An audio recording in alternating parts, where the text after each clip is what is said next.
Манастир, изчезнал преди векове и викан от една жена и един план.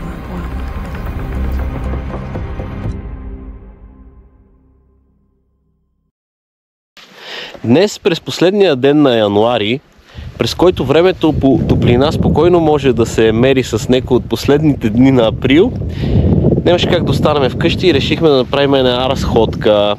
И избрахме днес тя да е до Голешкия манастир Свети Николай Летни. Приятно гледане!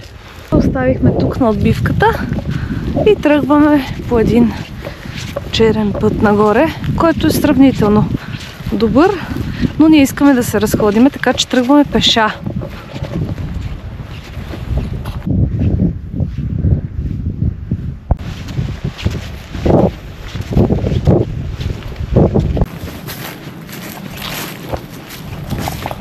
Пристигнахме, може би за около 25 минути пеша.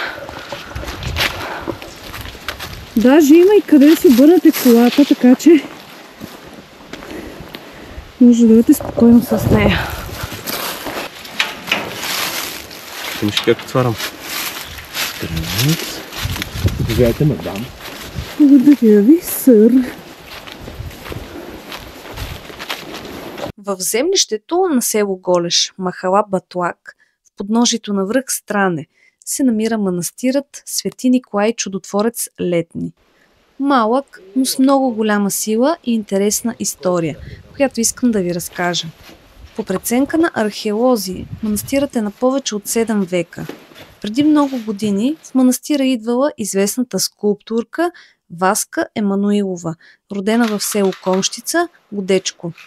Виждайки запазените части от стенописи по западната и северна стена, тя предположила, че най-вероятно манастирът датира от Първото българско царство, когато в нашия край са строени много манастири, но малко са запазени до наши дни. По време на турското иго манастирът е бил разрушен и забравен за много дълго време. Възстановен е през 1896 година, а малко по-късно ще разберете защо точно тогава.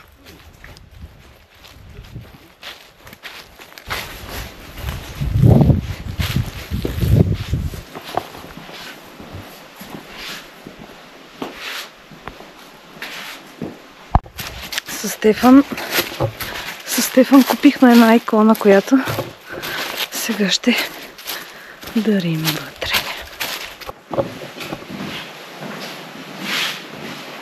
Тук ще оставим.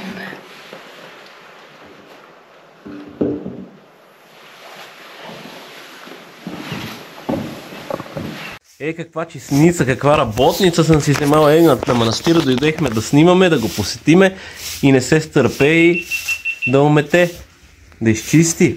Браво, Любов, браво! Тръгваме обратно към колата. Надявам се това видео да ви послужи за вдъхновение, да дойдете, да посетите това красиво място.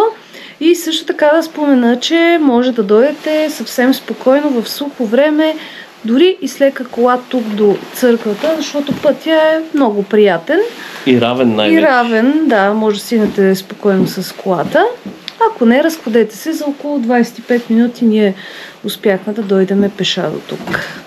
Попътно срещнахме кмета на селото Таня Тагарова и тя сега ще ни разкаже една много интересна легенда за откриването на църквата.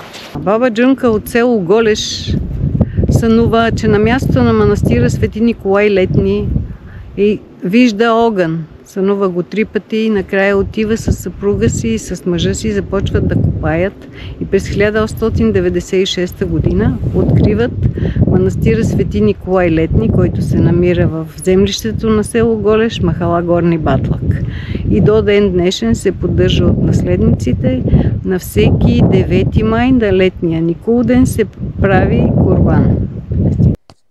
Скъпи приятели, силно ви препоръчвам да посетите това свято място с 7-вековна история. Място, построено през далечното Първо българско царство.